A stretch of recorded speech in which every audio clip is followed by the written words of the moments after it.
हिमाचल में जो आसमानी आफत आई है उसे सिर्फ कुदरत की मार कहा जाए या फिर सियासत और भ्रष्टाचार के कॉकटेल से नदी किनारे कंस्ट्रक्शन और इंसान की प्रकृति से छेड़छाड़ का नतीजा ये तबाही है।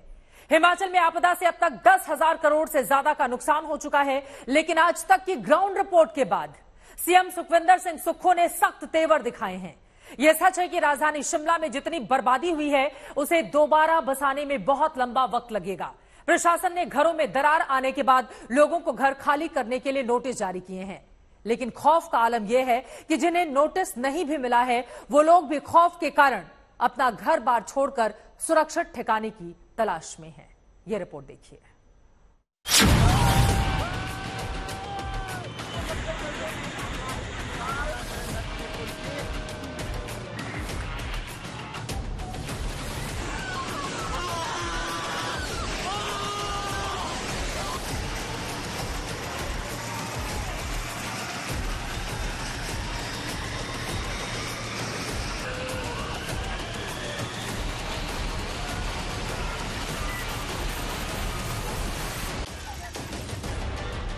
शिमला में सदी की सबसे खतरनाक तबाही जारी है।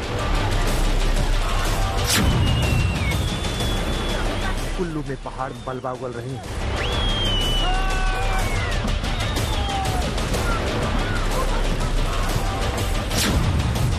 मंडी में चारों बर्बादी का मातम पसरा हुआ है। बिलासपुर में घर ताश के पत्तों की तरह गिर रहे हैं। रामपुर में बर्बादी का रेला लगा हुआ है। कालका में भी कुदरत की मार जारी है। कुदरत ना जाने देवभूमि हिमाचल से क्यों नाराज है। कहीं बादल फट रहे हैं, कहीं बर्बादी की बाढ़ आ रही है।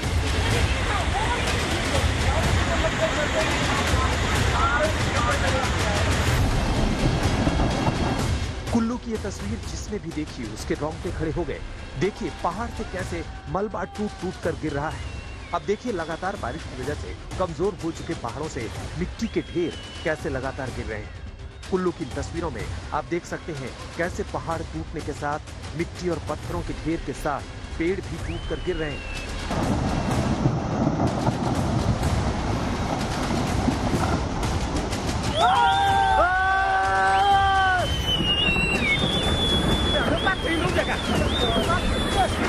कुल्लू में लैंडस्लाइड जारी है, जिससे टिंटिन वैली में बने घर खंडहर हो रहे हैं और सड़कें जमींदोज हो रही हैं।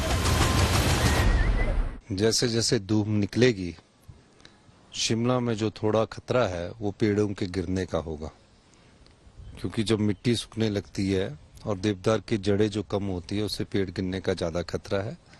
बागवानों का सेब 50% तक मंडियों में पहुंच चुका है और अब 50% जो और सेब है उसको मंडियों तक पहुंचाना है, क्योंकि हर जगह लाशें गिरे हैं। और अभी मैंने सवेरे अभी 10 से 11 बजे के बीच में मैं मीटिंग ले रहा था और सब मीटिंग्स के बाद मैंने ये पाया कि आज हम सारी सड़कों को खोल देंगे जहां भी है।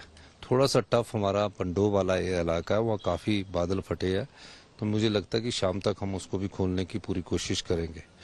और निश्चित तौर पर मैं ये कह सकता हूँ कि अब हिमाचल को जो बनाना है और जो हिमाचल का नुकसान हुआ है उसकी भरपाई के लिए अभी काफ़ी समय लगेगा, लेकिन हम अब टेम्परेरी सारी कनेक्टिविटी करेंगे, लेकिन इसी प्रकार की अगर धूप लगी रही तभी करेंगे।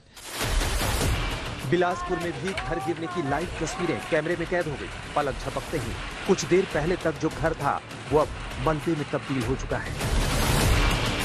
मंडी में भी बर्बादी की बाढ़ जारी है। खोलांका पंचायत में बादल फटने के बाद आई तबाही की चपेट में कई लोग आ गए, जिनका रेस्क्यू बाद में एनडीआरएफ ने किया। आप देख रहे हैं कि कैसे रस्सी के जरिए सभी लोगों को पानी के प्रकोप से बचाने की जद्दोजहद हो रही है। हिमाचल की राजधानी शिमला में आसमानी आफत की सबसे ज्यादा मार देखी जा रही है। पहले लैंडस्लाइड ने लोगों के मन में दहशत भर दी, अब घरों में दरारें आने से लोगों को अपना आशियाना छोड़ना पड़ रहा है। लेकिन कई लोग ऐसे भी हैं जो डर की वजह से घर का सामान लेकर सुरक्षित ठिकानों की तलाश कर रहे हैं। हिमाचल की इस प्राकृतिक आपदा ने लोगों को किस तरीके से परेशान किया है, इसका अंदाजा आप इसी बात से लगा सकते हैं कि लोग अपने घरों से जरूरी सामान लेकर बाहर जा रहे हैं।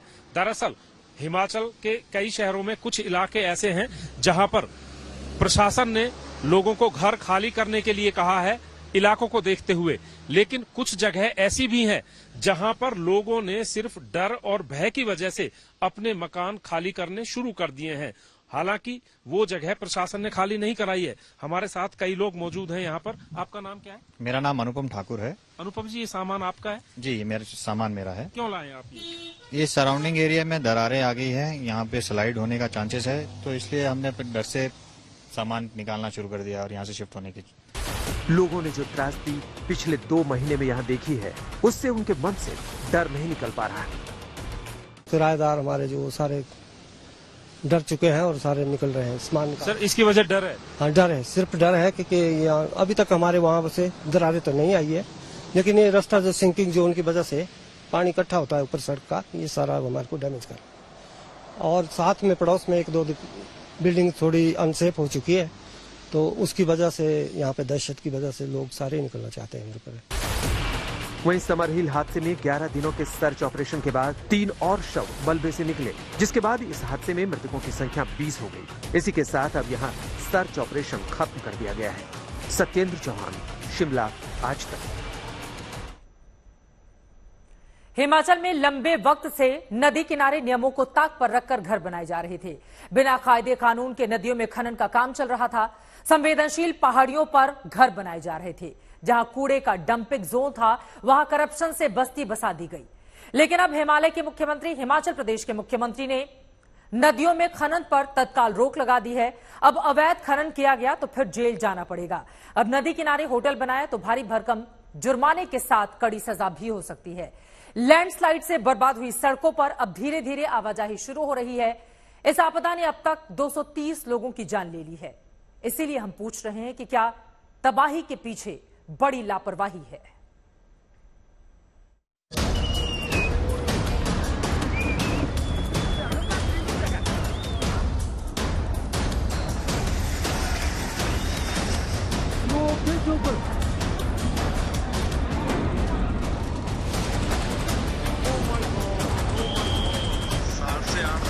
नीचे धस गया ये।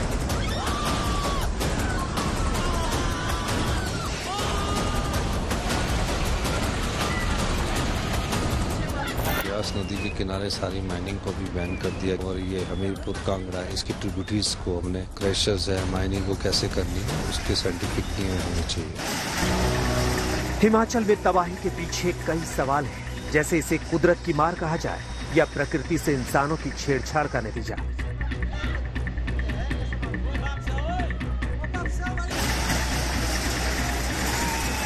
खौफ और बर्बादी के मंजर की नई तस्वीरें मंडी के पंडोह डैम के पास से आई हैं। पंडोह डैम के पास 4 लेन सड़क मलबे में तब्दील हो गई। 4 लेन के टूटने का वीडियो सामने आया तो लोगों की रूह कांप गई। कैची मोड़ से कुल्लू जाने वाली 4 लेन जमींदोज हो गई, जबकि दूसरी तरफ पहाड़ी से गिरा मलबा लोगों की मुश्किलें बढ़ा रहा है। आगे आगे मत जाओ, थोड़ा ध्यान से ना। यहाँ सड़क कई फीट नीचे तक धंस चुकी है और जिस 4 लेन पर गाड़ियां फर्राटा भरती थी वो जमींदोज होने की कगार पर है। हिमाचल और खासतौर से शिमला में जितनी बर्बादी हुई है उसे पहले जैसा होने में लंबा वक्त लगेगा, लेकिन आज तक की ग्राउंड रिपोर्ट के बाद मुख्यमंत्री ने कई बड़े कदम उठाए। हमने ब्यास नदी के किनारे सारी माइनिंग को भी बैन कर दिया कि साइंटिफिक तरीके से माइनिंग होनी चाहिए। कुल्लू, मंडी और ये हमीरपुर, कांगड़ा इसकी ट्रिब्यूटरीज को हमने साथ में ट्रिब्यूटरीज को भी बैन किया कि इसमें जो क्रैशर्स है माइनिंग को कैसे करनी है उसके साइंटिफिक नियम होने चाहिए। दूसरा, टाउन एंड कंट्री प्लानिंग को भी हमने डायरेक्शन दे दी है कि अगर किसी ने बिल्डिंग्स बनानी है तो पहले स्टेटा का भी होना चाहिए कि क्या हार्ड रॉक है भी कि नहीं है। सिर्फ हमने गहराई खोद दी 10 फुट तक और उसके बाद पिलर लगा दिया और नीचे हार्ड रॉक नहीं हुई, तो जैसे ऐसी परिस्थितियां होंगी तो उस स्थिति में बिल्डिंग्स गिरती है। उस बारे में हमारी चर्चा हो रही है। जो बिल्डिंग ऑलरेडी बनी हुई है, क्या उनकी भी कोई मैपिंग कुछ? देखिए, सर्वे हम सारी जगह करवाना चाहते हैं। सर्वे के लिए हम बातचीत कर रहे हैं और निश्चित तौर पर जो तबाही हुई है उससे हमें सबक लेना भी है और ड्रेनेज सिस्टम को ठीक करना है, नाले जो चौक हो गए उसको ठीक करना है। जिसने मकान अब बनाने होंगे तो उसका मकान के लिए भी सोचना पड़ेगा कि उसका ड्रेनेज सिस्टम क्या है, कितने फ्लोर बनाने, ये सब चीज़ों पर हम चर्चा करेंगे और एक विस्तृत अध्ययन हम इसमें करने जा रहे हैं। अब शिमला के करनोग में देखिए, जहां लैंडस्लाइड के बाद पूरा इलाका तबाही की ढीप में बदल गया है। पिछले 24 घंटों में हुई बारिश ने शिमला शहर को एक बार फिर से दहलाकर रख दिया है। वैसे तो ये पूरा मानसून का सीजन ही कहीं ना कहीं पूरे हिमाचल पर कहर के रूप में बरपा है। आप तस्वीरें देख सकते हैं, ये शिमला का करनोग इलाका है और यहाँ पर किस तरीके से लैंडस्लाइड हुई है आप